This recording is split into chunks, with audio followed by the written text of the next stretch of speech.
L'Organisation mondiale de la santé considère qu'il y a à peu près 5 à 8% de dyslexiques dans le monde.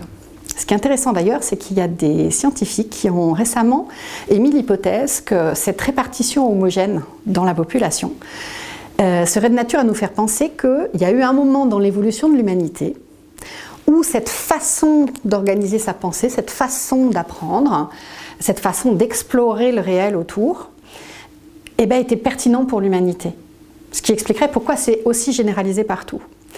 Et c'est en particulier dans les facultés exploratoires qui sont un peu différentes du neurotypique, de celui qui a un fonctionnement plus proche de la normale. Et je trouve que c'est très intéressant comme façon de voir, parce que c'est une façon de voir qui montre que la dyslexie, c'est pas juste un handicap où la société aurait un devoir de compenser le handicap. Non, en fait, ces enfants-là, s'ils font partie demain des adultes citoyens, responsables, qui apportent des solutions au monde parce qu'ils ont la capacité d'innover, c'est toute la société qui en bénéficie.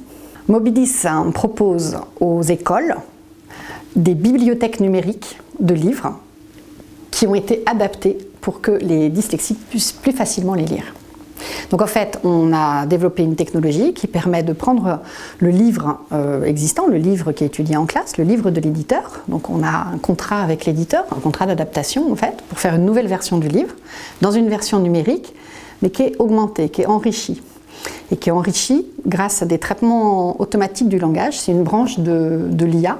Plus précisément, c'est un cousin de ChatGPT, qui s'appelle Frog, et qu'on a entraîné pour repérer dans le texte tout ce qui serait susceptible de poser un problème à un enfant porteur de troubles dyslexiques.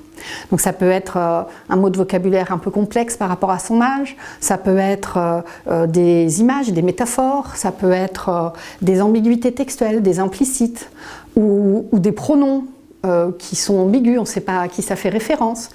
Ça peut être aussi des phrases qui sont trop longues. Et donc nous, on va les découper en morceaux pour que ce soit plus léger à lire.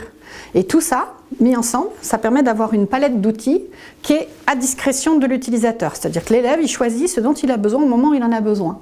Évidemment, il y a de l'audio, donc tous les livres sont narrés, mais ils sont en plus synchronisés avec le texte. Donc je peux très bien lire dans ma tête, et en même temps, si j'ai besoin de passer une difficulté, un obstacle, je clique sur le mot qui fait problème et je l'entends dans son contexte et donc je le comprends et je peux passer à la suite.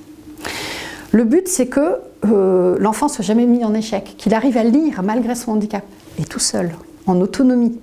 Et ça, c'est super important pour les personnes qui ont vécu un handicap temporaire ou permanent. C'est la perte d'autonomie que ça dégage qui est problématique. Nous, on veut rendre l'autonomie à l'enfant, on veut rendre le pouvoir à l'enfant, le pouvoir de lire.